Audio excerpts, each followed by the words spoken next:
And the principal came up to me the second week of school to tell me how remarkable his maturity level had gotten just over that 2-month break. That she could not believe how much more mature he'd gotten. And I just said 2 words, brain balance. It's pretty amazing. Welcome back. Dr. Robert Melillo is my guest, and we're getting some very good information about autism, learning disabilities like ADHD, attention deficit disorder. I have about 50 friends and relatives who are going to call me after the show and say, can you send me the YouTube link to this? Because if this, this is one of those topics that we don't have enough on. Right. And I'm just thinking, why you should be everywhere. We want to yell, shout this from a mountaintop, because there are literally tens of thousands of parents and family members who are saying, how come I didn't know this? How come you're the only one really targeting this? I know you're not the only one, but. No, it's frustrating, to be honest with you, because I think that there is no more important social issue of our time. This is an epidemic. This is an epidemic, without a doubt. It's the largest epidemic we've ever seen. To give you an idea, polio was an epidemic at 1 in 2,700 children. We're looking at 1 in 4 that have some developmental disability. And why we're not screaming this from the rooftops. And it's frustrating because the mainstream media, all they want to talk about is weight loss and plastic surgery and, and celebrity gossip. And, it's unbelievable that these are the main issues. But when I go out into the street, or go to our centers or do lectures for parents, as I do, I'm inundated with questions. People are dying for real information and real answers. And that's what the book is all about. The first book, Disconnected Kids, was really about what's happening in the brain and how the parent can actually do the assessment themselves at home and how they can devise a home program that's like what we do at Brain Balance and get some great results and really understand what the issues are. Reconnected Kids is as the child gets better, as their brain changes, their behavior changes, and sometimes it can be confusing. A child may go through their terrible twos when they're 6, but that's actually an advancement, but the parent doesn't always know it. So Reconnected Kids is about explaining that to them and giving them tools as to how to manage it and also how to manage their own emotions, because many parents find themselves very depressed and very angry and even bitter. And so the book is about how to be able to reconnect to your goals and help and build your relationship. 82% of relationships with autism end in divorce. So if we can help that, the Reconnected Kids is about that. And then the third book, Autism, is really about, it's the prequel. It's like the beginning of the Star Trek trilogy. It's what starts it all. It's how to prevent yourself from possibly having a child, not only prenatally, but preconception. No, that's huge, and that's something we don't hear. So take me through that. In other words, what people can do so that they can prevent ever giving birth to an autistic child or ADD child. And again, there's no guarantees, but what we can do is say, these are the known risk factors, and I've identified all of them in my book, that all of the really well-documented risk factors, things like pollution and smoking and exposure to pesticides and things like, if you have a folic acid deficiency. So taking prenatal vitamins 3 months before you're pregnant and for the first month of pregnancy lowers your risk of having a child with autism by 60%.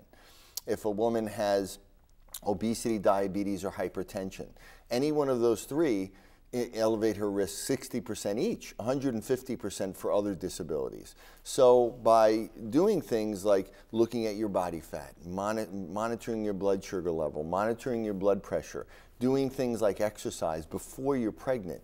See, what happens is that all of these factors, all of these environmental factors, what they're doing is they're turning off genes in a woman's body and in a man's body that build brain connections, so that when a woman and a man get together, we used to think that, whatever they did would be wiped clean and the child started with a clean genetic slate. That's not true. Those things can be passed on, but what we're doing is turning the genes off. So what we need to do is, if they're off, when they have a baby, we need to turn our genes on. We need to turn our genes on, exactly.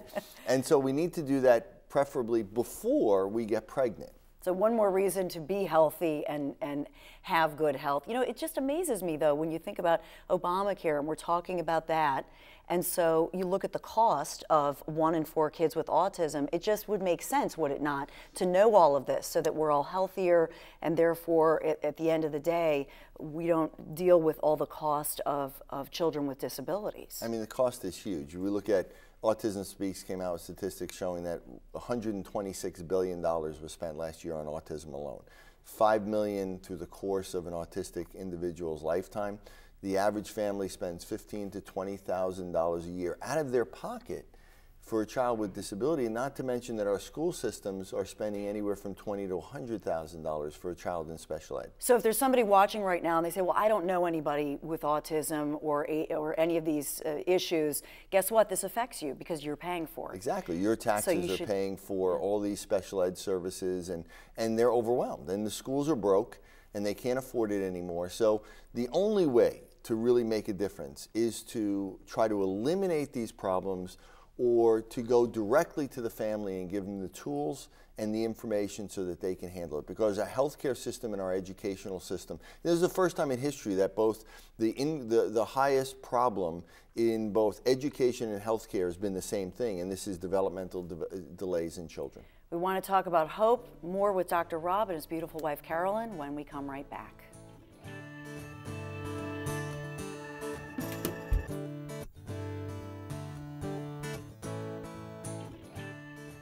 And welcome back to the Dawn Show, here with Dr. Rob Melillo. Now joining us, Carolyn Melillo, your wife, your better half, as they say. Yes. And you'll both be on the Dr. Rob Show here on WMCN TV. So welcome. Thank you. Thank you. And what a wonderful welcome addition. There is such a void for what you're doing. And I know for you, Carolyn, what you noticed about your husband's practice and all of his decades of research was that you felt like the moms in particular needed some empowerment. You're going to address that on the show? Absolutely. I am, and I was a stay-at-home mother, and my husband traveled a lot. I know there are a lot of working mothers out there, and it's really difficult, and there isn't... We're spinning those plates, Mama. It is so hard, and especially if your kid has a disability, it's heart-wrenching, but it's also difficult. So I'm just here to sort of empower the women, to enhance them with new wardrobes, and also to show them fun, easy, inexpensive ways to do crafts with their kids, to interact with their children, and for the children to feel very good about themselves too. So a lot of positives, but do you also give some advice? For example, I think of all the video games that kids watch nowadays. I would imagine with autistic kids or ADHD kids, video games, what do you say about that? You know, we have, very strong opinions on that we're not going to be shy about. That, I believe that the single biggest factor that's causing this is the lack of exercise, the lack of physical movement, and all of the things that come from that, obesity, diabetes, and these developmental delays are exactly the same result of that. So the way it affects adults, these epidemic rises is what we see in our children. So things like video games, we didn't have video games in our home with our kids, and we would make them go outside, and we're pretty old-fashioned type of families and parents, and we believe in that, and that's what we're going to talk a lot about, because that really is critical for brain development. What does it do for your marriage to be starting this show? I mean, you've raised your 3 children, they're in college. What does this do for the 2 of you? It definitely helps. Seeing my husband on a regular basis is fantastic.